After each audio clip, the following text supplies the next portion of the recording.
அரசு ஊழியர்கள், போக்குவரத்து ஊழியர்கள் அத்தனை பேர் இந்த அரசால் பாதிக்கப்பட்டிருக்காங்க. அவர் சொந்த சீமான் அவர்கள் சொல்ற மாதிரி என்ன விட்டா உனக்கு ஒரு ஆளு கிடையாது, நான் தான் உனக்கு. காலம் மாறும் மாறும் முன்னா மாறுமா, ஒரு கை எழுத்து போட தெரியல. நல்லா பாடுறீங்கண்ணா. அதை அதுக்கு திருப்பி கட்டணும். திருப்பி கட்டணும்னா வரவங்க எல்லாருக்கும் என்ஜாய் பண்ணணும். அது அவ்வளவுதான். இது ஐயாட்ட நான் சொன்னேன், ஐயா இதை எப்படியா இயற்கை சரி பண்ணீங்க கேட்டேன். அவர் இப்படி பார்த்தாரு. இதே அவங்க சொன்ன வார்த்தையே சொல்றேன், கருணாநிதிட்டையும் ஜெயலலிதா கிட்டையும் அதிகாரத்தை தங்க தாம்பாளத்தில் வச்சு கொடுக்குறாங்க. லைன்ஸ் மீடியாவுக்கு நீங்கள் அளித்து வரும் ஆதரவுக்கு மிக்க நன்றி. தொடர்ந்து எங்களுடன் இணைந்திருங்க. லைக் பண்ணுங்கள், சப்ஸ்கிரைப் பண்ணுங்கள், நண்பர்களுக்கு பகிருங்க. நாம் இணைந்து பயணிப்போம். வணக்கம் நண்பர்களே. இன்றைக்கி நம்ம கூட அரசியல் களத்தில் உரையாடுறதுக்காக இணைந்திருப்பவர் நாம் தமிழர் கட்சியின் மாநில ஒருங்கிணைப்பாளர்கள் ஒருவரும் மன்னார்குடி சட்டமன்ற தொகுதியுடைய நாம் தமிழர் வேட்பாளருமான ஐயா பாரதி செல்வன் அவர்கள் நம்ம கூட இருந்திருக்காரு. அவர் ஒரு சிறப்பாக சொல்லணும்னா அவர் ஒரு இதய நோய் மருத்துவ நிபுணர். அவர்கிட்ட நம்ம இன்றைக்கி உரையாடுவோம். ஐயா வணக்கம். வணக்கம் தம்பி. வணக்கம். நல்லா இருக்கீங்களா? நல்லா இருக்குங்க. சிறப்பு, மகிழ்ச்சி. உங்களை பற்றி நான் தொடர்ச்சியாக பார்த்துக்கிட்டு தான் இருந்தேன். உங்களை ஒரு நேர்காணல் செய்யணும் அப்படின்னு விருப்பப்பட்டிருந்தேன். நீங்கள் எங்களுடைய அரங்கத்துக்கு வந்ததுக்கு ரொம்ப நன்றி. லைன்ஸ் மீடியாவில் வாய்ப்பு கொடுத்ததுக்கு நன்றி. இது நம்ம வாய்ப்பெலாம் இல்லைண்ணா, இது நம்ம செய்ய வேண்டிய வேலை. அதை நம்ம செய்வோம். எனக்கு பாரதி செல்வன் மருத்துவர் பாரதி செல்வன் மருத்துவராக மாறினது, அப்புறம் நாம் தமிழர் கட்சியில் சேர்ந்தது, இந்த பயணத்தை நம்ம தெரிஞ்சுக்கலாம். எந்த ஊருன்னா? மன்னார்குடி தானா உங்களுக்கு? மன்னார்குடி தான் எனக்கு சொந்த ஊர். என்னுடைய அப்பா இள ராமச்சந்திரன், இளரா அப்படின்ற புனைப்பெயருடையவர். அவர் 1950களில் பொது உடைமை கட்சியில் முழு நேர ஊழியராக இருந்தார். அந்த பகுதியில் ரொம்ப சிறப்பாக பணியாற்றினார். அவர் எந்த அளவுக்கு பணியாற்றினாருன்னா, அவர் ஒரு 35 வயதில் விபத்தில் இறந்துட்டார் கட்சி பணியாக போயிட்டு வரும்பொழுது. அப்போ பல்லாயிரக்கணக்கில் மக்கள் அந்த இறப்பு நிகழ்ச்சி கூடினாங்க. யாருக்கும் மன்னார்குடி மாதிரி கூடுனது கிடையாது. அந்த அளவு ரொம்ப அர்ப்பணிப்போட பொது உடைமை கட்சியில் பணியாற்றி ஒன்றுபட்ட கம்யூனிஸ்ட் கட்சியோட விவசாயிகள் சங்க தலைவராக இருந்தாங்க. அவங்க இறக்கும்போது எனக்கு உங்களுக்கு மன்னார்குடி பகுதியே தானா இல்லை அதில் எதுவும் சிறு கிராமம் அந்த மாதிரி? மன்னார்குடி நகரமே தான். மன்னார்குடி நகரம் தான். அவங்க எந்த அளவுக்கு கட்சியில் பணியாற்றி இருக்கிறாங்க அப்படின்னா, அவங்க இறந்த அந்த 1959, 60 இந்த ஆண்டுகளில் பிறந்த குழந்தைகள் ஒரு 30-40 பேருக்கு இளரான்னு பேர் வச்சிருக்கிறாங்க. நான் ஒரு முறை இள ராமச்சந்திரன் நான் முதல் 2 எழுத்தை இணைச்சு அப்போதான் இப்போ நான் நினச்சி பார்க்குறேன். அப்போ ஆங்கில சுருக்கமாக வச்சுக்கோங்க. அப்பயே அவர் பொதுவுடைமை கட்சியில் இருந்தால் கூட தமிழ் பற்றோட இளரா அப்படின்னு வச்சுருந்துருக்கிறாங்க. இப்போ தமிழ் தேசத்துக்கு வந்த பிறகு நான் யோசிச்சு பார்க்குறேன்.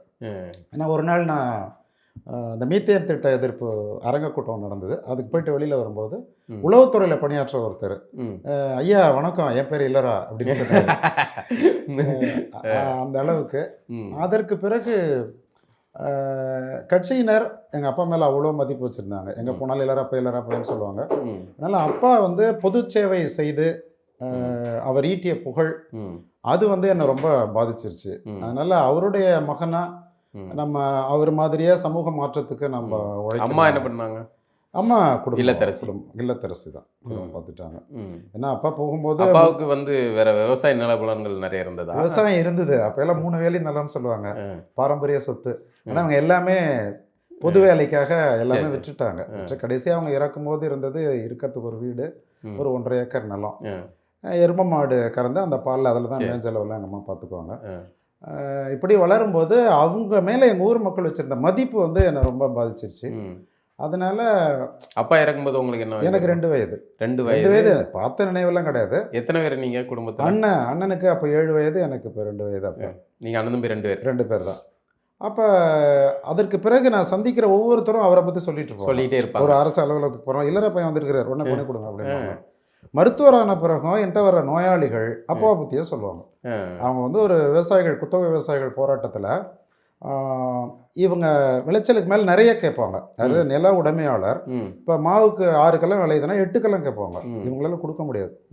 அப்போ கம்யூனிஸ்ட் கட்சி அவங்கள ஒன்றுபடுத்தி போராடி ஒரு கட்டத்தில் நாங்களே அறுவடை செய்வோம், அறுவடை செஞ்சு எங்களுக்கானதை எடுத்துகிட்டு அவங்களுக்கு கொடுப்போம் அப்படின்னு சொல்லி போராட்டம் நடத்திட்டு இருக்கிறாங்க. அப்போ காவல்துறை நாங்கள் துப்பாக்கியால் சொல்லுவோம் அப்படின்னு சொன்னப்போ என்ன சுட்டுட்டு அதுக்கப்புறம் தொண்டர்களை சொல்லுங்க அப்படின்னு சொல்லிலாம் அப்போ போராட்டினதான் சொல்லுவாங்க. பகுதி விவசாய தொழிலாளர்களுக்காக பெரும் போராட்டங்கள் நடந்தது. விவசாய தொழிலாளர்களுக்கு மட்டுமல்ல, குத்தகைதாரர்களுக்கும். அதனால பொது வாழ்க்கையில் நம்ம ஈடுபடணும், சமூக மாற்றத்தை செய்யணும் என்ன எனக்கு இருந்தது. ஆனால் குடும்பத்துடைய அந்த வறுமை சூழல் அப்படின்றதுனால நம்ம படித்து முதல்ல வேலைக்கு போகணும், பொருளாதாரத்தை வளர்த்து. எந்த பள்ளிக்கூடத்தில் படிச்சீங்க? ஃபின்லே மேல்நிலைப்பள்ளி மன்னார்குடியில். அது பாவாணர் ஐயா பணியாற்றின பள்ளி. அது அங்கே ஆசிரியராக பணியாற்றி இருக்கிறாங்க. அவ்வளோ பெருமை வாய்ந்த பள்ளி. அந்த பள்ளி ஆசிரியரெல்லாம் என்னுடைய முன்னேற்றத்துக்கு ரொம்ப முக்கிய காரணம். அங்கே ஃபின்லே பள்ளியில் படித்தேன். படிச்சு அரசு உதவி பெறும் பள்ளியா? இல்லை இல்லை, தனியார் பள்ளி. இல்லை, அரசு உதவி பெறும் தனியார் பள்ளி. அரசு தனியார் பள்ளி படித்தேன். இப்போ தமிழ் வழியில் தானே படிச்சீங்க? தமிழ் வழி. பள்ளி இறுதி தேர்வில் நான் மாநிலத்தில் 2ஆம் இடம் பெற்றேன். எனக்கு வந்து வழக்கறிஞர் ஆகி அப்பா மாதிரி பொது சேவை தான் ஆசை. ஆனால் எங்கள் அண்ணன் எனக்கு 5 வயது மூத்தவர். அவர் எல்லாம் சேர்த்து சொன்னாலும் நான் கேட்பேன். அவர் என்ன சொன்னார்னா, நம்ம தலைமுறை ரொம்ப வறுமையில் இருக்கிறோம். மோகன், இளராம் மோகன். வறுமையில் இருக்கிறோம், நீ இது மாதிரி வழக்கறிஞராகி அரசியலுக்கு போனால் இதுவும் வறுமையான இருக்கும். 2 தலைமுறை வறுமையானா அந்த பரம்பரை அழிஞ்சு போயிடும். அதனால பொருள் ஈட்டுறது முக்கியம். மருத்துவரானா மற்றவங்களை சார்ந்து இல்லாமல் நீயே பொருள் ஈட்ட முடியும் உன்னுடைய திறனை வச்சு. அதனால நீ மருத்துவரா அப்படின்னு ஆலோசனைகளை எந்த வயதில் சொல்றாரு? அவருக்கு வந்து 22 வயசு, எனக்கு 17 வயசு. ஏன்னா குடும்பத்துல முதல் மகனால வறுமையான ஒரு 30 வயதுல இறந்துட்டாரு. 35 வயசு. 35 வயதுல உங்களுக்கு 2 வயது, அண்ணனுக்கு ஒரு 7 வயது. 2 பேருமே சின்ன பிள்ளைங்க. என்ன செய்யறது குடும்பம்? அவர் வறுமையினால அவர் பாதிக்கப்பட்டவர்ன்றதுனால இதை சொன்னாரு. எங்க அம்மா அண்ணா எது சொன்னாலும் நான் கேட்பேன். அதனாலதான் நான் மருத்துவர் ஆனது. அப்படிதான், ரொம்ப பெரு விருப்பத்தோட எல்லாம் நான் ஆகல. அதனால இளங்கலை மருத்துவ படிப்பு கூட சாதாரணமாக தான் நான் படித்தேன். ரொம்ப ஆர்வமாக படித்தேன்னு சொல்ல முடியாது. உங்களுக்கு அந்த இதில் மாநிலத்தில் 2ஆம் இடம், 11ஆம் வகுப்பு தேர்வில் மாநிலத்தில் 2ஆம் இடம் வந்தேன். சரி. ஆனால் இந்த பயிற்று மொழி மாறினதுனால எம்பிபிஎஸ், அதாவது இளங்கலை மருத்துவம் படிக்கும் போது என்னால் பள்ளியில் படித்த அளவு என்னால் புரிஞ்சுக்கிட்டு தேர்வில் அங்கே முழுக்க ஆங்கில வழி ரொம்ப சிரமப்பட்டேன். அதனால் அங்கே வந்து இங்கே 85 விழுக்காடு வாங்கினேன்னா அங்கே 60 விழுக்காடு வாங்கி ஒரு பாஸ் பண்ணி வந்துட்டேன். அவ்வளோதான் எம்பிபிஎஸ். அதுக்கப்புறம் பட்ட மேற்படிப்பு பொது மருத்துவம் பண்ணேன். அப்போ தான் எனக்கு உள்ளபடி அதில் ஆர்வம் ஏற்பட்டது. அப்போ எனக்கு வந்து ஓராண்டு மூத்தவர் ஆர்பி சுவாமிநாதன் ஒரு டாக்டர், அவர் ஜிப்மரில் இருந்து பணிவு பெற்றுட்டார். அவர் தான் ரொம்ப ஆர்வத்தை உண்டாக்குனார். பேராசிரியர் மாதிரி அவர் வகுப்பு எடுப்பார். ரொம்ப கடுமையான ஆசிரியர் அவர். அதுக்கப்புறம் எனக்கு ஆர்வம் ஏற்பட்டு அதுக்கப்புறம் நல்லா ஈடுபாட்டோடு படித்தேன். அதுக்கப்புறம் முதல் முறையாக நீங்கள் இப்படி வந்து ஒரு மருத்துவ படிப்பு போகிறீங்க அப்படிங்கும்போது உங்கள் குடும்பத்திலேருந்து முதல் மருத்துவராக அப்படி தானே இருப்பீங்க? ஆமாம். அந்த சூழல் வந்து எப்படி இருந்தது? நகரத்துக்கு வந்து எங்கே படித்தீங்க எம்பிபிஎஸ்? தஞ்சாவூர் மருத்துவக் கல்லூரியில் எம்பிபிஎஸ் எம்பி படித்தேன். அதுக்கப்புறம் மன்னார்குடியில் வந்து அங்கே வந்து பணி, அதுலேருந்து தொடர்ந்து அங்கே பணியாற்றிட்டு இருக்கிறேன். இங்கே வந்து தனியாக வந்து வேறு எதுவும் அரசு மருத்துவம், அரசு பணியில் சில ஆண்டுகள் பணியாற்றினேன். அப்போ வந்து ரெண்டையும் சேர்த்து பார்க்க முடியல, அதனால தனியார் துறைக்கு வந்து. இப்போ உங்களுடைய அந்த மருத்துவ வாழ்க்கையில் அனுபவங்கள் வந்து எந்த மாதிரி இருந்தது? நீங்கள் வந்து கிராமப்புறங்கள், ஏன் நீங்கள் படித்து வெளிநாடுகளுக்கோ வேறு, ஏன்னா பொருள் ஈட்டணும் அப்படிங்கிறது முக்கியமான நோக்கமாக இருந்தது. அப்படி எதாவது போயிருக்கலாம், இல்லை வந்து வேறு பெரிய தனியார் மருத்துவமனைகளில் போய் சேர்ந்துருக்கலாம். அப்படி சேராமல் ஏன் அந்த ஊரில் இருந்து பணிபுரியும்? அதுக்கு எங்கள் அண்ணன் தான் காரணம். நான் இப்போ என்ன நினச்சேன்னா, ஒரு மருத்துவமனை வாடகைக்கு எடுக்கிறதுக்கு, அதுக்கு முன்தொகை கொடுக்கறதுக்கு அது கூட வசதி இல்லை. அதனால் அப்போ மாணவ எல்லாம் என்ன செய்வாங்கன்னா கேரளாவுக்கு போவாங்க. அங்கே போய் பணியாற்றி ஒரு 2 ஆண்டுகள் தனியார் மருத்துவத்தில் பொருள் ஈட்டிட்டு வந்து அதுக்கப்புறம் உள்ளூரில் வந்து ஆரம்பிப்பாங்க. நான் எங்கள் அண்ணன்ட்ட தான் நான் சொன்னேன், நான் போகிறேன்ட்டு. நீ அப்படி போனீங்கன்னா அங்கேயே போயிடுவேன், நம்ம ஊருக்கு வரமாட்டேன். நீ அப்பா பேரை நம்ம நிலைநாட்டணும் அந்த ஊரில். என்ன பையன், உன்னுடைய சேவை நம்ம ஊருக்கு பயன்படணும், அதன் மூலம் அப்பாவோட புகழை வந்து நம்ம குடும்ப தொடர்ச்சியாக நம்ம அப்படின்னு சொல்லி அவர் தான் கட்டாயப்படுத்தி நாங்கள் உங்களை வந்து தந்தையின் இடத்துல இருந்து அப்போ அண்ணன் வந்து வழி நடத்திக்கிட்டே இருந்திருக்காரு. அண்ணா அவர் என்ன பண்ணுறாரு? அவர் வங்கி மேலாளராக இருந்தார் இந்தியன் வங்கியில்.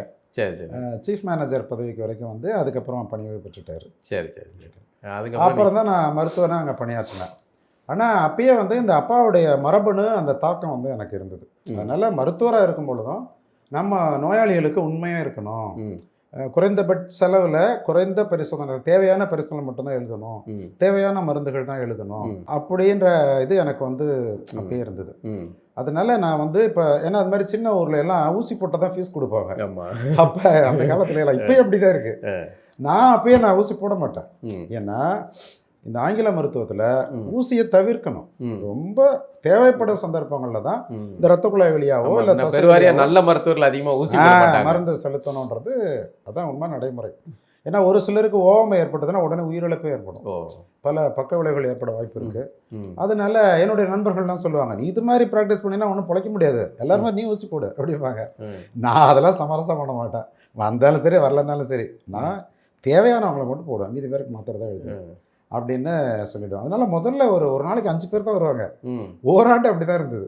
அப்புறம் கொஞ்சம் கொஞ்சமா அதிகரிச்சு ஓராண்டு முடியும் போது ஒரு 30 பேர் வர ஆரம்பிச்சாங்க. ஆனா 24 மணி நேரம் மருத்துவமனையில இருப்பேன். இரவு அங்கேயே படுத்துருவேன், காலை வீட்டுக்கு போய் குளிச்சுட்டு சாப்பிட்டு வந்துடுவேன், மதிய உணவு அங்கேயே வந்துடும், இரவு உணவுக்கு வீட்டுக்கு போயிட்டு வருவேன். அப்படி இருந்து ஒரு நாளைக்கு அந்த மக்கள் எப்போ வந்தாலும் மருத்துவர் பார்க்கலான்றது வெளியிலே போட்டிருப்பேன், 24 மணி நேரம் பார்க்கப்படுவாங்க. அப்படிதான் நான் சேவ் பண்ணேன். அதில் இன்னொரு முக்கியமாக நான் எடுத்துக்கிட்டது நம்ம மருத்துவத்தோட மருத்துவ விழிப்புணர்வு ஏற்படுத்தணும் இவங்களுக்கு. அந்த மருத்துவத்துறையில் உள்ள பல அவங்களுக்குள்ள அச்சம், அதில் உள்ள சில தவறுகள் இதெல்லாம் நம்ம சுட்டி காட்டணும். அந்த விழிப்புணர்வுக்கு ரொம்ப முக்கியத்துவம் கொடுக்கணும்னு நான் நினைப்பேன். அதில் ரொம்ப முக்கிய பங்கு வகிச்சவர் மார்க்சிஸ்ட் கட்சியை சேர்ந்த யேசுதாஸ்னு ஒருத்தர். அவர் ஒரு நாள் என்ன பார்த்தார். பார்த்துட்டு, நாங்கள் அறிவியல் இயக்கம்னு வச்சுருக்கிறோம், அதில் அறிவியலை தமிழில் மாணவர்களுக்கு எடுத்து சொல்கிறோம். ஏன்னா அப்பா அந்த கட்சியில் இருந்ததுனால நான் எப்படி வருவேன்னு சொல்லி நான் கூப்பிடுவேன். ஒரு தலைப்பு கொடுத்து என்ன பேசினார். அது என்னால் மறக்க முடியாத தலைப்பு. அது என்னென்னா, மருந்துகளில் 3 வகை இருக்குது உலக சுகாதார நிறுவனத்தின்படி. அத்தியாவசியமான மருந்துகள், எசென்ஷியல் ட்ரக்ஸ், நான் எசென்ஷியல் ட்ரக்ஸ், தேவையற்ற மருந்துகள் ஆனால் அதனால் பாதிப்பு இல்லை. அப்புறம் ஹசார்டஸ் ட்ரக்ஸ், பாதிப்பை ஏற்படுத்தக்கூடிய மருந்துகள். இப்படி 3 இருக்குது.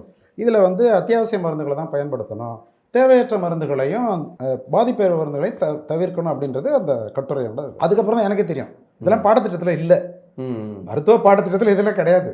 அவர் கொடுத்த நூலை தான் நான் படித்தேன். அது என்ன ரொம்ப பாதிச்சு. இந்த கம்பெனி சீக்கிரட்டை சொல்லி கொடுக்கல. ஆமாம். அதனால நான் அது அறிவியல் இயக்கத்தில் போய் தமிழில் பேச ஆரம்பித்தேன்.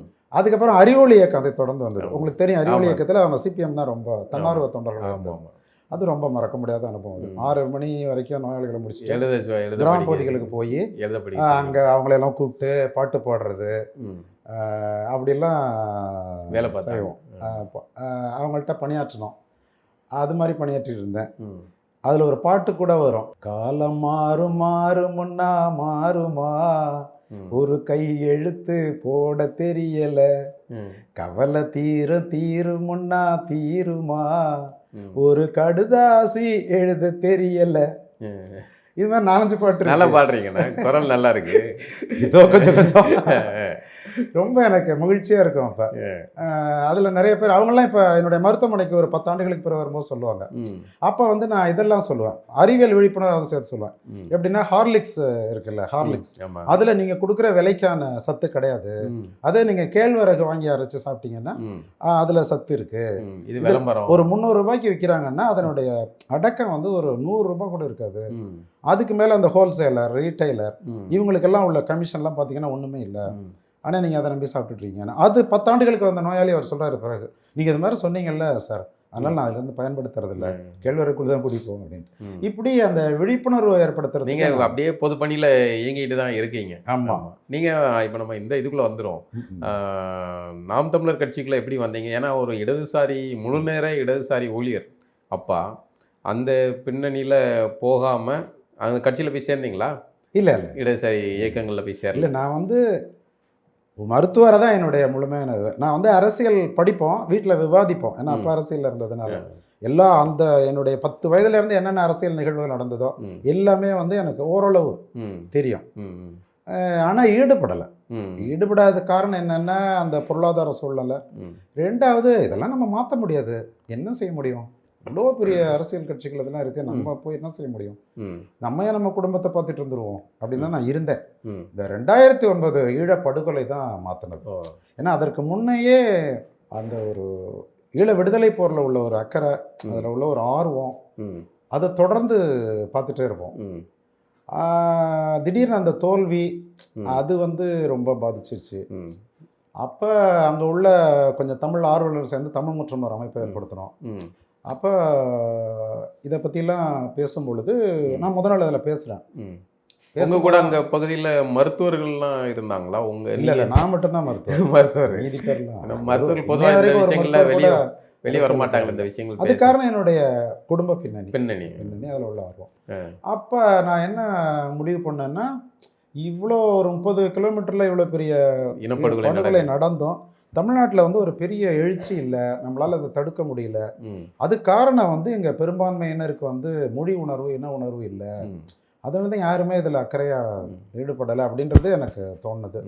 ஆனால் அதுக்கு பதிலாக எங்கள் நம்மகிட்ட சாதி உணர்வு இருக்க. அப்போ அதெல்லாம் நான் பெருசாக எடுத்துக்கல. இதுதான் எனக்கு தோணுது. அப்போ இது மாதிரி நடக்கக்கூடாது. அவங்க மீண்டும் ஒரு அங்கே போர் வந்து அவங்களுக்கு தமிழ்நாட்டில் இருந்து ஆதரவு வரணும்னா இங்கே மொழி உணர்வு, என்ன உணர்வு நம்ம ஊட்டணும், அதுக்கு நம்ம ஏதாவது செய்யணும் அப்படின்ற எண்ணம் எனக்கு வந்தது. அதனால தான் நான் அரசியலுக்கு வந்தேன். நாம் தமிழர் கட்சியை கவனிச்சுட்டு இருந்தேன்னா கட்சிக்குள்ளே சேரலை. அப்புறம் ஒரு கட்டத்தில் வீட்டில் நானும் என்னோட மைத்துனரும் தினம் சாப்பிடும்போது பேசிகிட்டு இருப்போம். அப்போ ஒரு கட்டத்தில் நான் சொன்னேன், நம்ம ஒன்று கட்சியில் சேர்ந்து பணியாற்றணும், இல்லை இதை பற்றி பேசுகிறதே விட்டுறணும். சும்மா இப்படியே வீட்டில் பேசிட்டு என்ன இருக்குது சொல்லி அதுக்கப்புறம் தான் கட்சியில் இணைஞ்சேன். நீங்கள் இப்போ வந்து மருத்துவம் படித்து முடித்த ஆண்டு எந்த ஆண்டு இருக்கும்? 1984 நான் பொது மருத்துவம் முடித்தேன். இப்போ பொதுவாக திராவிட அரசியல் இயக்கங்கள் வந்து என்ன சொல்லுவாங்கன்னா, நாங்கள் வந்து தமிழர்கள் நாங்களை தான் படிக்க வச்சோம் அப்படின்னு எல்லாத்துக்கும் ஸ்டிக்கர் ஒட்டுவாங்க. இப்போ நீங்கள் வந்து மருத்துவர் ஆனதுக்கு காரணம் யாருன்னு நினைக்கிறீங்க? இல்லை, அது நான் பெற்ற மதிப்பெண், பிற்பட்டவர்களுக்கு இருந்த இடஒதுக்கீடு பேருதவியாக இருந்தது. அது ஒரு காரணம். அந்த இடஒதுக்கீட்டில் எனக்கு கிடைச்சது.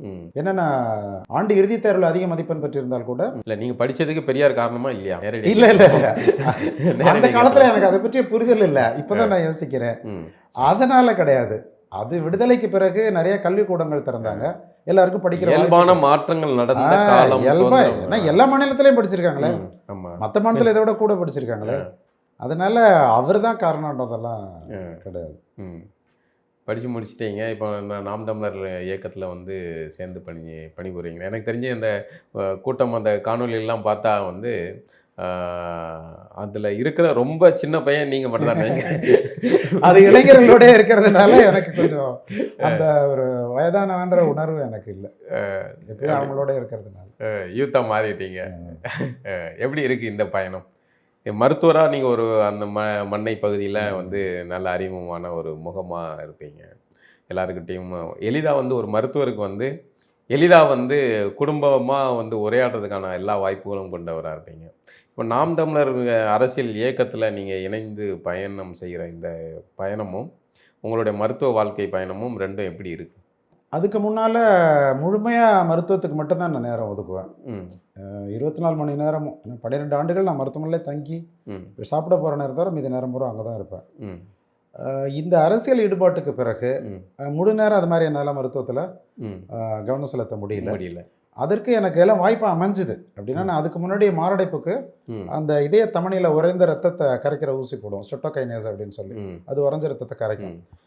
அருகாமையில் இருக்க தஞ்சாவூர்லேயும் அதே வசதி தான் இருந்தது. அதனால உச்சபட்ச சிகிச்சை தான். அதனால் நான் வச்சு நோயாளிகளை வைத்தியம் பண்ணிட்டு இருந்தேன், சிகிச்சை கொடுத்துட்டு இருந்தேன். நான் அரசியலில் ஈடுபடுற அந்த காலகட்டத்தில் தஞ்சாவூரில் அதுக்கு மேம்பட்ட சிகிச்சை வந்துருச்சு, ஆன்ஜியோ வசதி வந்துருச்சு. அதனால இதை விட அதில் உயிர் பாதுகாப்பதற்கான, உயிரை காப்பதற்கான வாய்ப்பு அதிகம் அதில். அதனால் நான் அங்கே வந்து நோயாளிகளை அனுப்பி விட்டுருவேன். அதனால எனக்கு வந்து முழு நேரம் இருக்க வேண்டிய தேவையில்லை. அதனால இப்போ வெளி நோயாளிகள் மட்டும் தான் பார்க்குறேன். இல்லை, அந்த வசதிகளை நீங்கள் உங்கள் மருத்துவமனையில் உருவாக்கி அது செய்ய முடியாது. அது 3 கோடி 4 கோடி ரூபாய் ஆகும். சரி, அவ்வளோலாம் இன்வெஸ்ட் பண்ண முடியாது. இங்கே தான் அந்த வணிக மருத்துவம் வருது. நீங்கள் நல்ல கேள்வியை கேட்டீங்க. ஏன்னா இப்போ 3 கோடி ரூபாய் நான் தொடங்கணும்னா வங்கியில் கடன் பெற்று தான் தொடங்கணும். அதை அதுக்கு திருப்பி கட்டணும்னா வரவங்க எல்லாருக்கும் ஆன்ஜியோ பண்ணணும்.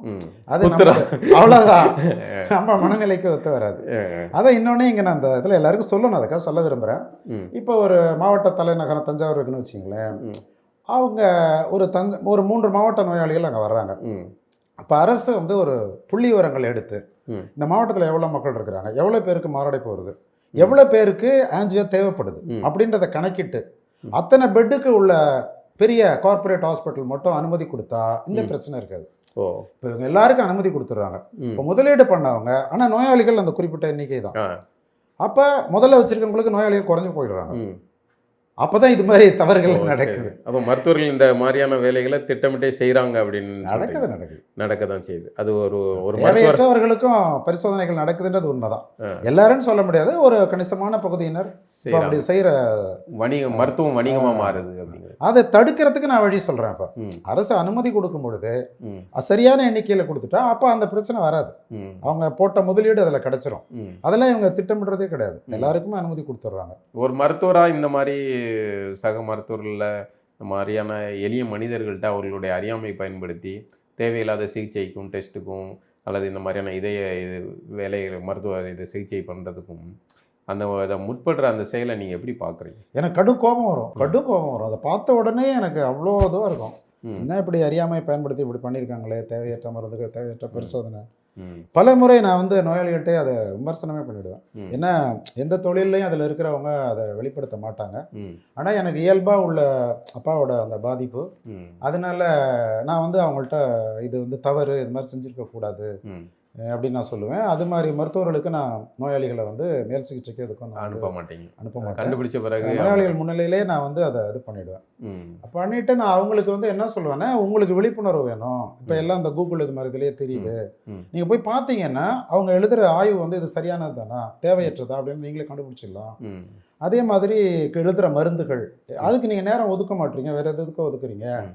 ஏன்னா இது மாதிரி தவறுகள் நடக்குது, அதை சரி செய்வதற்கான ஒரு அமைதியான வழி நான் சொல்கிறது.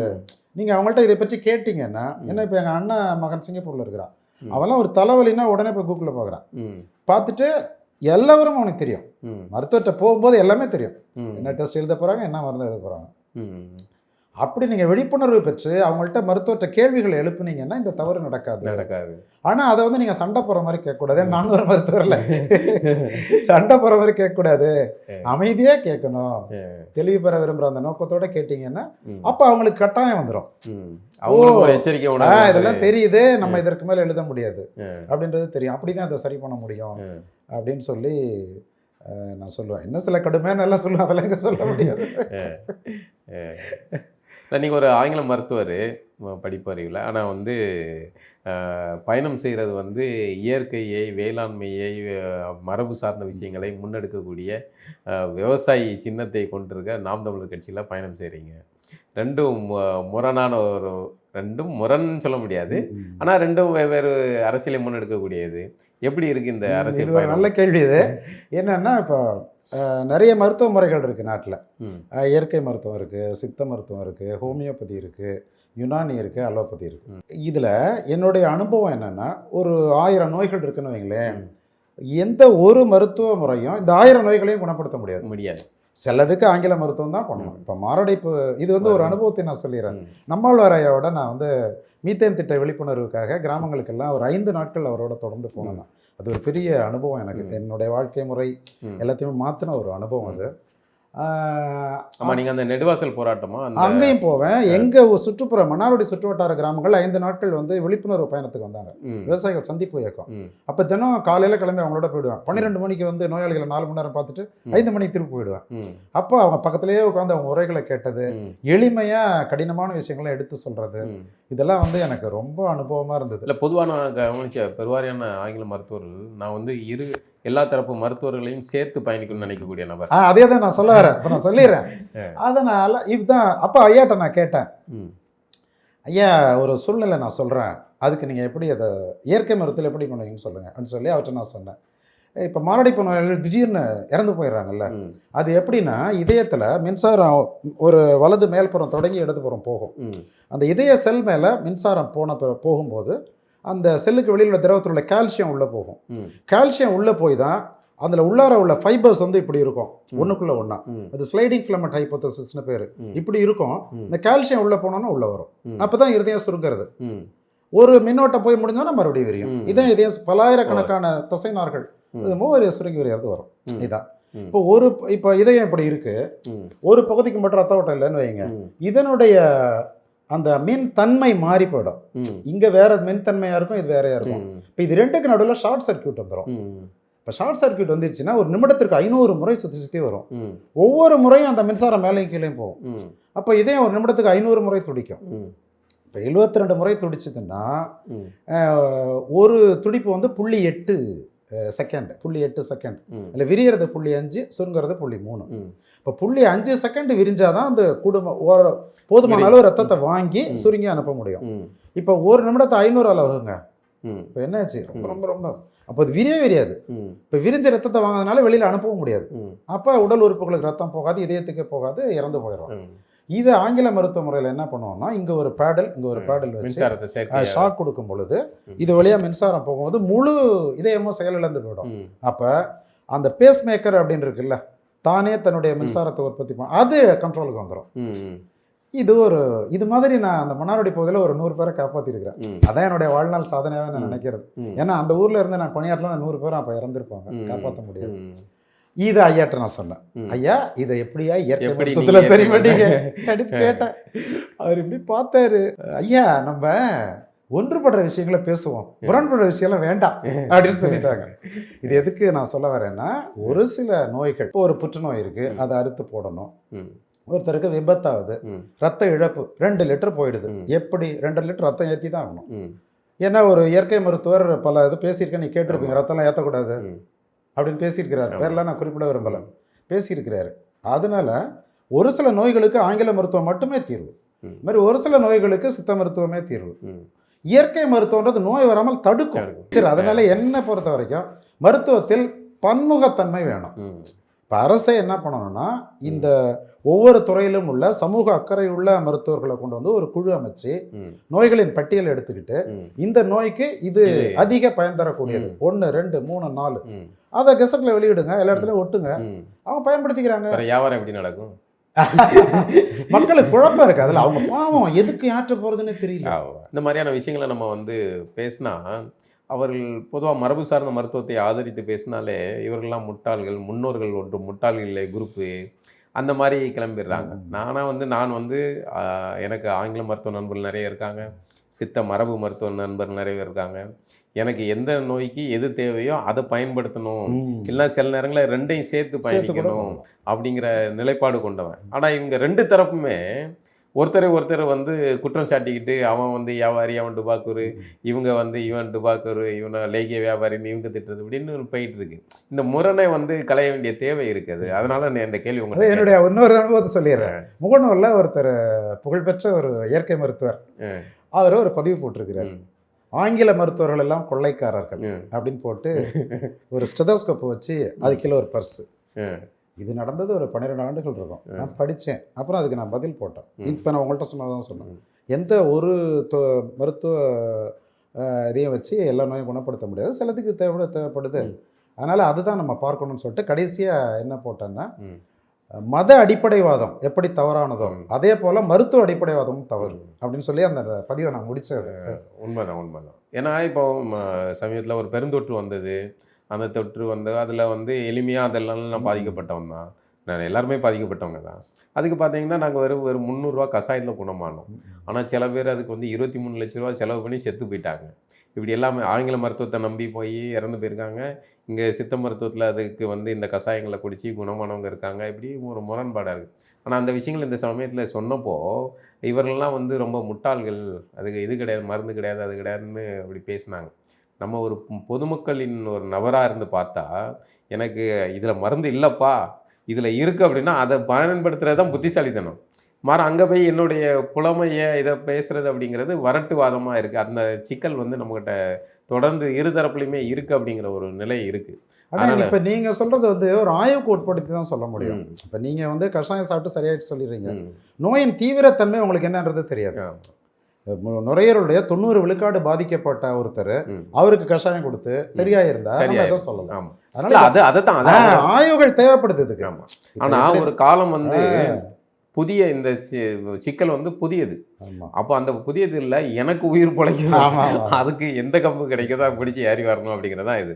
அப்போ அந்த மாதிரி பயன்படுத்தி குணமானவங்க இருக்காங்க.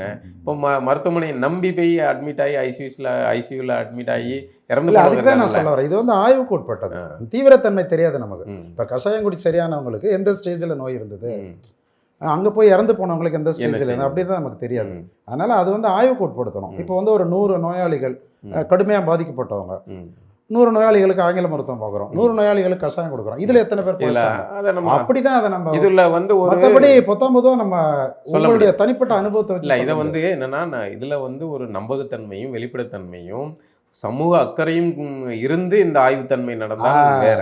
ஆமா, அது இன்றைக்கு இருக்க கார்ப்பரேட் உலகத்துல நடக்குது. ஒரு உலகத்துல அது நடக்குது சாத்தியம் இல்லை. அவங்களுக்கு சாதகமா தான் கொண்டு வரும். ஏன்னா அடிப்படையில மருத்துவர்கள், ஆங்கில மருத்துவர்கள் உங்களை மாதிரி நல்ல மருத்துவர்கள் நிறைய பேர் இருக்காங்க, மனசாட்சியோட இயங்கக்கூடியவங்க இருக்காங்க. ஆனால் பெரும் வணிக நிறுவனமாக அதை உருவாக்கி அவங்க நடத்தும் போது அவர்கள் வந்து உங்களை வந்து நல்லவர்களாக காட்டுவாங்க, ஆனால் வணிகம் செய்கிறது அவர்கள். அப்போ அந்த 2 முரண்பாடு இருக்குது. சரி, நம்ம அதை விட்டுட்டு போவோம், நம்ம அரசியலுக்குள்ள வருவோம். இப்போ நம்ம நாம் தமிழருக்குள்ள நீங்கள் பயணம் செய்தீங்க, ஏன் வந்து இடதுசாரி இயக்கங்கள்லையோ அல்லது பெரியாரிய இயக்கங்கள்லையோ, பெரியார் அல்லது திராவிட கட்சிகள்லையோ சேராமல் ஏன் நீங்கள் வந்து நாம் தமிழரையும் சீமானையும் தேர்வு பண்ணீங்க? அப்பா பொது உடைமை கட்சியில் இருந்தனால பொது உடைமை கட்சி ஆதரவாளர் தான் இருந்தேன். தேர்தலாம் அவங்களுக்கு தான் வாக்களிப்பேன். இந்த 2009 ஈழப்படுகொலை, அதையொட்டி அந்த 2008ஆம் ஆண்டு ராமேஸ்வரம் பொதுக்கூட்டத்தில் செந்தமிழன் சீமான் அவர்கள் உரையாற்றும் பொழுது ஒரு இது சொன்னாங்க. அவங்க என்னன்னா, மாசேத்துங் துவக்கை கையில் எடுத்தால் அது புரட்சி, ஸ்டாலின் கையில் எடுத்தால் புரட்சி, சேக்குவேரா கையில் எடுத்தால் புரட்சி, ஃபிடல் காஸ்ட்ரோ கையில் எடுத்தால் புரட்சி, ஆனால் என்னுடைய அண்ணன் கையில் துவக்கை கையில் எடுத்தால் மட்டும் அது பயங்கரவாதமா அப்படின்ற ஒரு கேள்வி கேட்டாங்க. அப்ப நம்ம ஒரு இடதுசாரியா நீங்க யோசிக்கிறேன். அப்பதான் இந்த தமிழ் தேசிய சிந்தனையை வந்து அது வந்து அந்த ஒரு வாதம் முன்வைத்தது. அதே காலகட்டத்தில் எத்தனையோ கம்யூனிஸ்ட் நாடுகள்லாம் வந்து சிங்களத்தை தான் ஆதரிச்சாங்க. அவங்க வந்து ஒரு பாட்டாளி வர்க்க சர்வதேசியம் சொல்றாங்க, ஆனா எந்த கம்யூனிஸ்ட் நாடும் அதை பின்பற்றது கிடையாது. இப்ப சீனாக்காரன் சீன தேசியம், அவன் நாடு நல்லா இருக்குன்னு நினைக்கிறான். இந்த இது கூட சொல்லுவாங்களா, பிளாஸ்டிக் அரிசி அங்கேருந்து கொடுக்குறான்னு, அவன் என்ன சர்வதேசியம் பார்க்குறான், மற்ற நாட்டை பற்றி கவலைப்படுறது கிடையாது. மாதிரி வியட்நாம்னா அவங்க தேசியம் தான் பார்க்குறாங்க. நம்ம ஒரு கம்யூனிஸ்டுகள் தான் எல்லாத்துக்கும் கியூபான்னா பண்ணுறாங்க. அப்போ நம்ம தான் இவ்வளோ நாள் ஏமாந்துட்டோம். உலகமே வந்து இனமா செயல்படுது, தமிழன் மட்டும் கணியன் பூங்குன்றன்னு சொல்லிட்டாரு, யாதும் முறை யாவரும் கேளீர் அப்படின்னு சொல்லி நம்ம தலையில முளை அரைக்கிறாங்க அப்படின்றத வந்து அந்த கட்டத்துல வந்து உணர்ந்தேன். அப்பதான் இடதுசாரி இதுல இருந்து இதுக்கு வர்றோம், விலகிறீங்க. அதே மாதிரி அவங்க செந்தமிழன் சீமான் அவர்களை வேலூர் சிறையில் சென்று அப்ப நான் சந்திச்சேன். நான் கட்சியில இல்லை, இருந்தாலும் பார்க்கணும் ஒரு ஆர்வம். கட்சியில இருந்தவங்கள்ட்ட திரும்ப கேட்டு நீங்க என்னைக்கு போறீங்க, நான் வந்து பாக்குறேன்னு, வழக்கறிஞர் நல்லதுரை, வழக்கறிஞர் மணிசெந்தில் அவங்களோட போய் பார்த்தேன். அப்ப எப்படி எனக்கு வியப்பா இருக்கு, கம்யூனிஸ்ட் இதை பத்தியே தான் பேசுறாரு அவரு. இப்ப நான் என்னுடைய சொல்லியிருப்பாங்களா என்னன்னு தெரியல, இதே தான் சொன்னாங்க. இதை பத்தி பேசி என்னன்னா இங்கேயும் இயக்கங்கள் இருக்கு, ஆனா இயக்கங்கள்ல தேர்தலில் ஈடுபடாதனால இதே அவங்க சொன்ன வார்த்தையே சொல்றேன், கருணாநிதிட்டையும் ஜெயலலிதா கிட்டையும் அதிகாரத்தை தங்க தாம்பாளத்துல வச்சு கொடுக்குறாங்க அப்படின்னு சொன்னாரு. அது அன்னைக்கு அவரோட பேசிட்டு இருந்தது. அதுக்கப்புறம் இந்த அங்க வச்ச வாதம், அப்புறம் இந்த கம்யூனிஸ்டுகளுடைய இந்திய தேசிய நிலைப்பாடு, இந்த தேசிய இனம் பற்றி அவர்களுடைய தவறான புரிதல். இந்தியா பல மொழி பேசுறது, பல பண்பாடு உள்ளது, எப்படி ஒரு தேசமாக முடியும் அவங்க இது பண்றாங்க. அதே மாதிரி விடுதலைக்கு முன்னால கம்யூனிஸ்ட் கட்சி காங்கிரஸ் கட்சி ரெண்டுமே என்ன சொல்லுதுன்னா, நம்ம ஒன்றுபட்டு போராடுவோம், விடுதலை அடைந்த பிறகு மொழி வழி மாநிலங்கள் அமைச்சு அந்தந்த மாநிலங்களுக்கு அனைத்து அதிகாரங்களும், இந்த 4 அதிகாரம் மட்டும்தான் மத்திய அரசுக்கு, படை, தகவல் தொடர்பு, நாணயம் அடிக்கிறது, வெளியுறவு, மாநில அரசா விரும்பி கொடுத்தா நாங்க வச்சுக்கோன்னு தான் சொல்றாங்க. ஆனா இந்த விடுதலைக்கு 2 மாதங்களுக்கு முன்னால பாகிஸ்தான் பிரிந்த பிறகு அதை வச்சு பயமுறுத்தி மாநிலங்களுக்கு அதிக அதிகாரம் கொடுத்தா பிரிஞ்சு போயிடுவாங்க அப்படின்னு சொல்லி எல்லா அதிகாரத்தையும் ஒன்றிய அரசுல குவிச்சிட்டாங்க. முன்னாடி அதை சொன்ன கம்யூனிஸ்ட் கட்சியும் அதே நிலைப்பாடு எடுத்துருச்சு. இந்தியான்றது ஒரு தேசம்ன்றதுலாம் அவங்க பண்ண தவறு. நீ கம்யூனிஸ்ட் கட்சிகள் வந்து அந்த கீழத்தஞ்சை மாவட்டத்துல வலுவிழந்து போனதுக்கு, இல்ல தமிழ்நாடு முழுக்க வலுவிழந்து போனதுக்கு இது ஒரு முக்கியமான காரணம், இந்த தேசிய இனம் பற்றி அவங்க பார்வை. அப்ப ஈழப்படுகொலையும் போது நமக்கு அந்த விழிப்பு வருது, நம்மள இனமா தான் இருக்கணும், நம்ம இந்தியன் சொல்றதையோ உலக குடிமகன் சொல்றதோ வந்து தப்பு அப்படின்னா மேலும் மேலும் தமிழின் அழிஞ்சிட்டு போவோம் அப்படின்ற எண்ணம் வருது. அப்ப தமிழ் தேசிய அரசியலுக்கு வர ஒரு கட்டாயம் ஏற்பட்டுருச்சு. அது தமிழ் தேசிய அரசியலுக்குள்ள நீங்க வந்துட்டீங்க.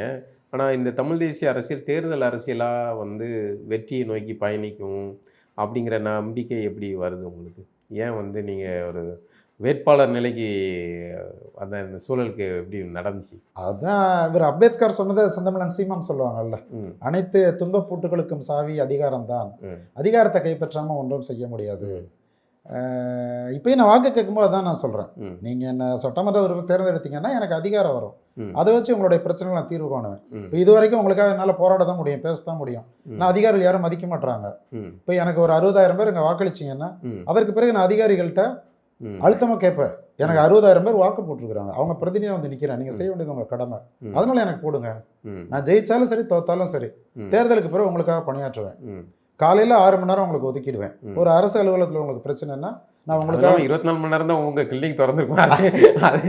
அங்கே போய் பேசுவேன். மாலை 2லேருந்து 9. ஏன்னா அவங்களுக்கு அது ஒரு அச்சம் இருக்கு, இவர் முழு நேர அரசியலுக்கு போயிட்டா நம்ம நெஞ்சு வலி தான் ஆற்ற போகிறது அப்படின்னு ஒரு நோய். அது நியாயமான அச்சம், நியாயமானது. அந்த ஊர்ல உங்களை மாதிரி வேற மருத்துவர் இல்லைல்ல, அதான் பிரச்சனை. அதனால நான் அப்படிதான் சொல்றேன். நான் இல்ல உள்ளபடி அதை நான் முடிவு பண்ணிட்டேன். அதுக்கு அடுத்தடுத்த திட்டமிடல் நான் பண்ணிட்டேன். சரி. உங்க தொகுதியில என்ன முக்கியமான சிக்கல் என்னவா இருக்கு? முக்கியமான சிக்கல் வந்து எங்கெல்லாம் உழவர்கள் தான் பெரும்பான்மை. ஒட்டுமொத்த தமிழ்நாட்டுக்குள்ள பிரச்சனை. ஒரு தொகுதிக்குன்னு தனியா பிரச்சனை இருக்கிறத நான் நினைக்கல. ஏன்னா அந்த திராவிட கட்சிகள் வந்து ரொம்ப சுருக்கிட்டாங்க. ஏன்னா இப்ப சட்டசபை அப்படின்றது ஒரு மாநிலத்துக்கான சட்டமியற்ற சபை.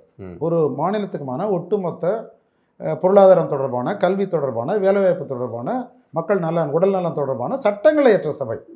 அதில் ஆளுங்கட்சி ஒரு சட்டத்தை கொண்டு வரும்போது அதுக்கு ஆதரவு வாக்களிப்பதற்காக இந்த சட்டமன்ற வகுப்பு போகிறாங்க.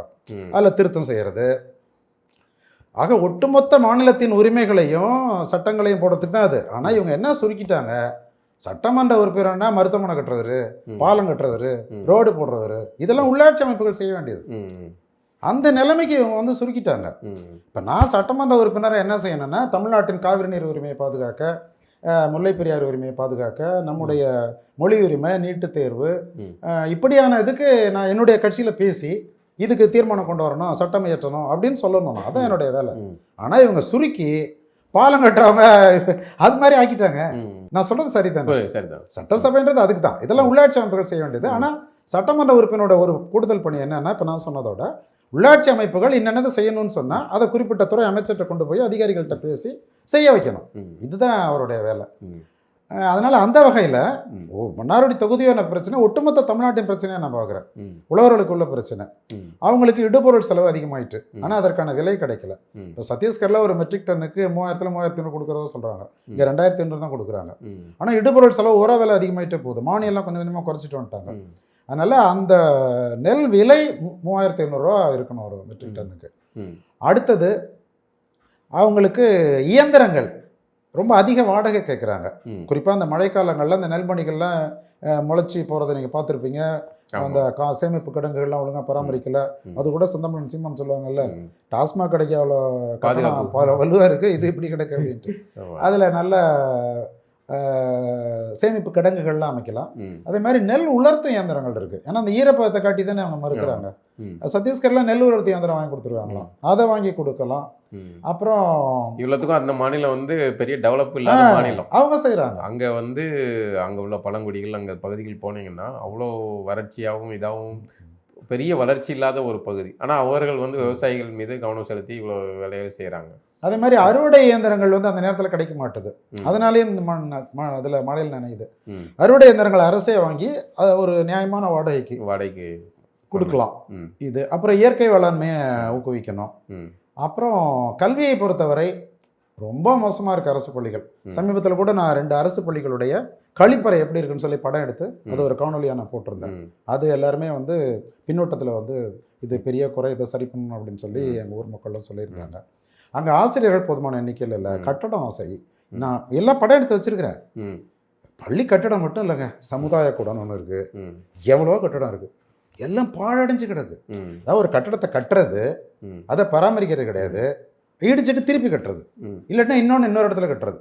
ஏன்னா அந்த 30 விழுக்காடு லஞ்சம், அதுதான் இவங்களுக்கு குறியே தவிர. இப்போ இவங்க வீடு இருக்கு, இவங்க ஒரு அறையை வீணாக கட்டுவாங்களா? கட்டிட்டு பராமரிக்காம போடுவாங்களா? செய்வாங்களா அவங்க அப்படி?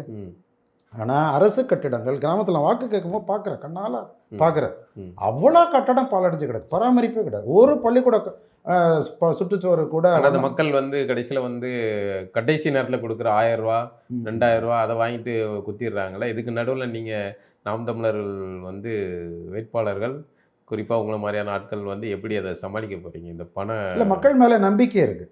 செந்தமிழன் சீமான் அவர்கள் சொல்கிற மாதிரி நாங்கள் மக்களை நம்பி களத்தில் நிற்கிறோம்.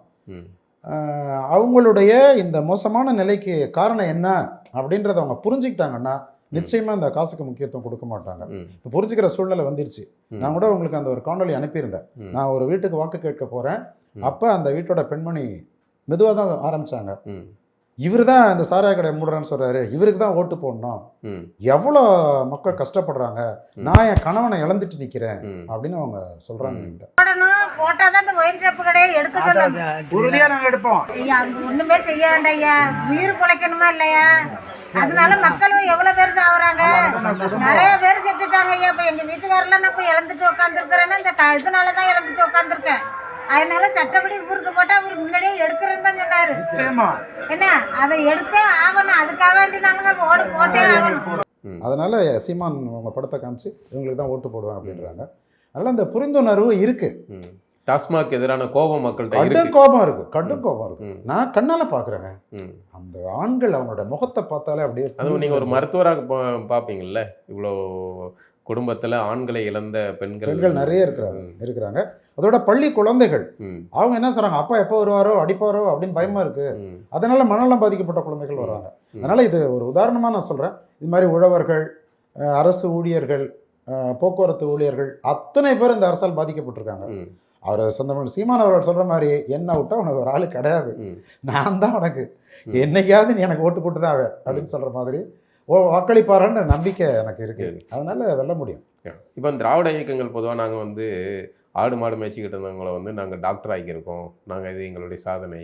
ஆனால் சீமான் வந்து டாக்டராக இருக்கவங்களெல்லாம் வந்து ஆடு மாடு மேய்க்கிறதுக்கான வேலை பண்ணிக்கிட்டு இருக்காரு, சனாதனத்தை முன்னெடுக்கிறாரு அப்படின்லாம் பண்ணுறீங்க. நீங்கள் ஒரு மருத்துவராக, நீங்கள் படித்து மேலே வந்த ஒரு மருத்துவர், நீங்கள் இந்த இதை எப்படி பார்க்குறீங்க? அப்புறம் நீட்டோடைய சிக்கல் அதை எப்படி பார்க்குறீங்க?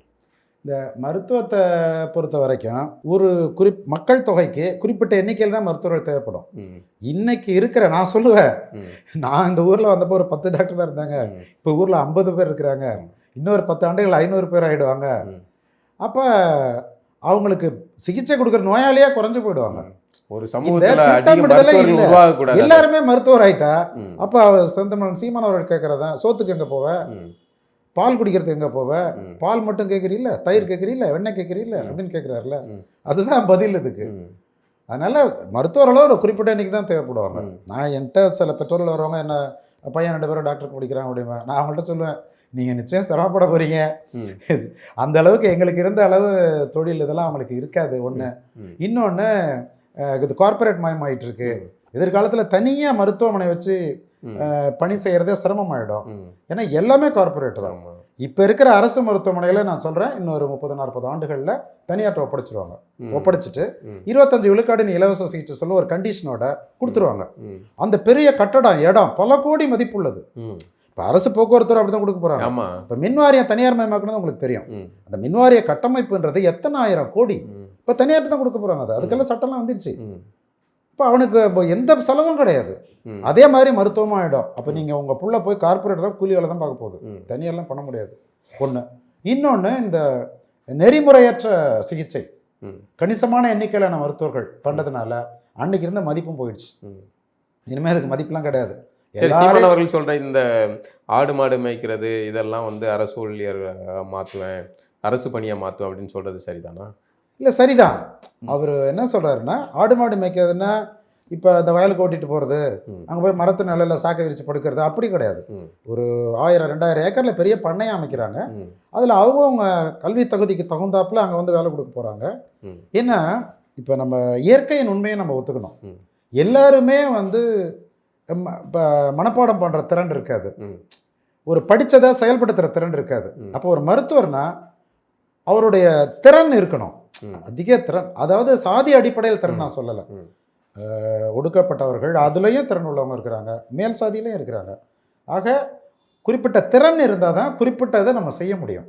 இப்போ இயற்கையின் படைப்பிலேயே வேறுபாடு தான், எல்லாருமே ஒரே திறன் உள்ளவங்க கிடையாது.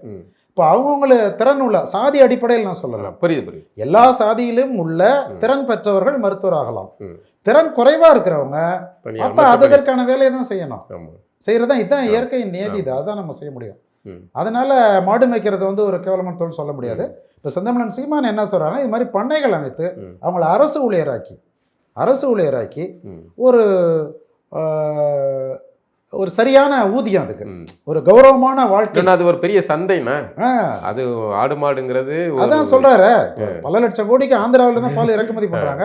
இப்ப தமிழ்நாட்டுல நான் பால் உற்பத்தி பண்ணி ஏற்றுமதி பண்ணுவேன், அந்த வருவாயை வச்சு இவங்களுக்கு நல்ல ஊதியம் கொடுப்பேன். ஏன்னா எந்த வேலையுமே ஊதியத்தை வச்சு தான் மதிப்பிடப்படும். ஊதியத்தை அதை வச்சு தான் அதோட மருத்துவர பொறியாளர் வழக்கு சொல்றாங்க, நிறைய சம்பாதிக்கிறாங்க.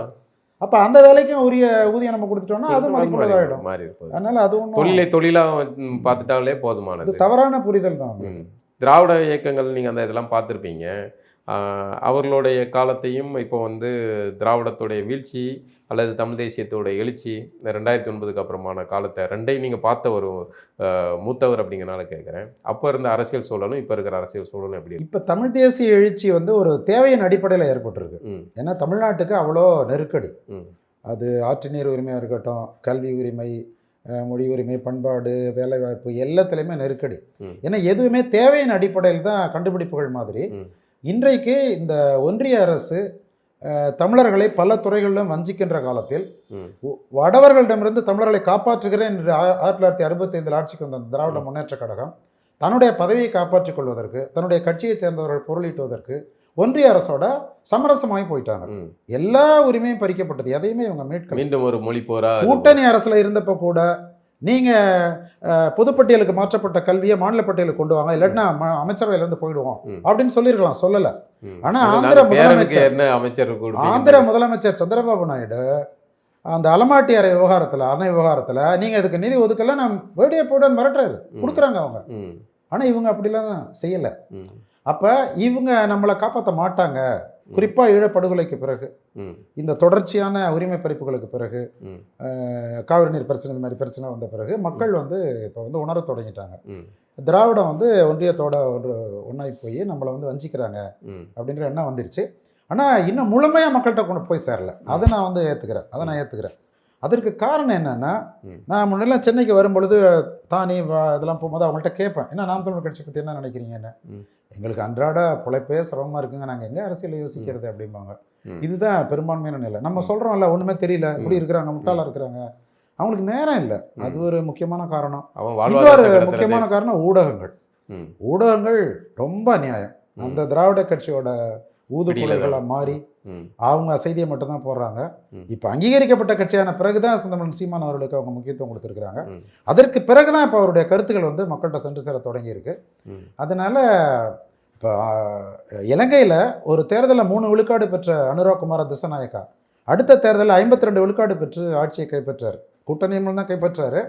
இதனால அதற்கு காரணம் அந்த நாட்டில் ஏற்பட்ட நெருக்கடி. மக்கள் அந்த நெருக்கடியை புரிஞ்சுக்கிட்டாங்க, இவர் தான் மாற்று அப்படின்னு வாக்களிச்சிட்டாங்க. அதே மாதிரி தமிழ்நாட்டு மக்கள் இன்னைக்கு தமிழ்நாடு அழிவின் விளிம்பில் இருக்கு. இதே போக்கில் போச்சுன்னா இன்னொரு 5 ஆண்டுகள் இந்த திராவிட கட்சிகள் ஆட்சி செஞ்சாங்கன்னா தமிழ்நாடு எல்லா வளத்தையும் இழந்துரும், அப்புறம் நம்ம தலைமுறை வாழ முடியாது அப்படின்னு நெருக்கடி அவங்க புரிஞ்சுக்கிட்டாங்கன்னா, நம்ம நாம் தமிழர் கட்சி புரிய வச்சுதுன்னா உறுதியாக நம்மளுக்கு வாக்களிப்பாங்க, வெள்ளெல்லாம் ஆட்சியை கைப்பற்றலாம். 2026 நம்பிக்கையோட காத்திருக்கீங்க? நம்பிக்கையோட. இது வந்து உங்களுடைய முதல் தேர்தலா? முதல் தேர்தல், சட்டமன்ற தேர்தலை எதிர்கொள்றீங்க. நாம் தமிழருடைய இளைய வேட்பாளருக்கு வாழ்த்துக்கள். நன்றி, வணக்கம். நன்றி, வணக்கம். வாய்ப்புக்கு நன்றி.